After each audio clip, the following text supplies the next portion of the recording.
कारण change is the only permanent thing in this world. आणि मी वेळोवेळी स्वतःला चेंज करण्याचा प्रयत्न मी केलेला आहे. मराठी मनोरंजन विश्वात महागुरू म्हणून ओळखले जाणारे सचिन पिळगावकर त्यांच्या काही आठवणी मुलाखतींमध्ये सांगत असतात. प्रभातमध्ये जेव्हा पिक्चर लागायचा तेव्हा असं वाट कळायचं त्यांना की लागणार आहे, तेव्हा घरचा पुरुष सायकलनी रविवारी ॲडव्हान्स बुकिंग करायला सायकलनी जायचा आणि मग ते 6 तिकीटं विकत घेऊन घरी आणायचा.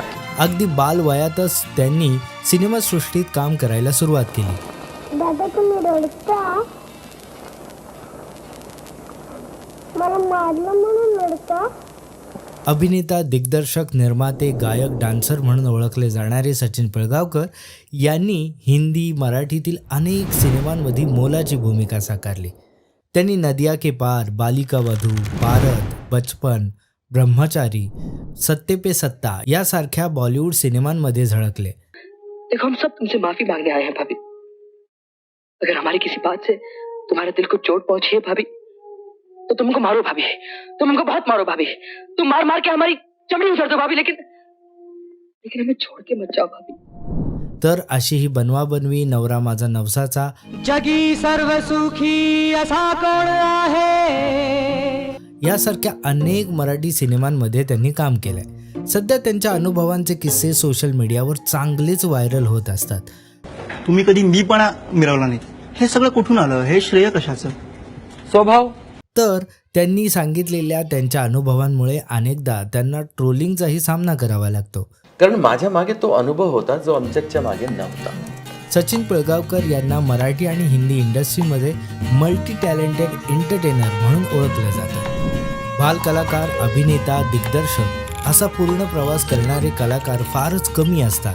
हा माझा मार्ग एकला 1962 सालच्या या मराठी सिनेमातून त्यांनी अभिनयाला सुरुवात केली आणि पहिल्याच सिनेमात त्यांनी बालकलाकारासाठी असणारा राष्ट्रीय पुरस्कार मिळवला. त्यानंतर अजब तुझे सरकार 1972 सालचा पुन्हा राष्ट्रीय पुरस्कार मिळवला. त्यानंतर अनेक पुरस्कार वर्णी लागले. पण मग असं काय झालं असावं की इंटरनेटची ट्रोल धाड त्यांच्या मागे लागली. सुष्मिता सेन एकदा म्हणाल्या होत्या, लोक प्रश्न विचारणाऱ्यांना लक्षात ठेवत नाहीत. They will record your answer. प्रचंड गाढा अनुभव असूनही आपल्या अभिनयाविषयी बोलताना स्वतःची प्रशंसा करणं टाळू शकले नाहीत. मी सेकंड युनिटमध्ये ॲक्शन सिक्वेन्सेसला रमेशजींना रेप्रेझेंट केलं. त्यांच्या याच स्वभावा आणि वक्तव्यामुळे लोक त्यांना लाल गंधर्व असं बोलू लागले. मेरी मादरी जबान जो है वो मराठी है. बिल्कुल. मैं सोचता उर्दू में हूँ.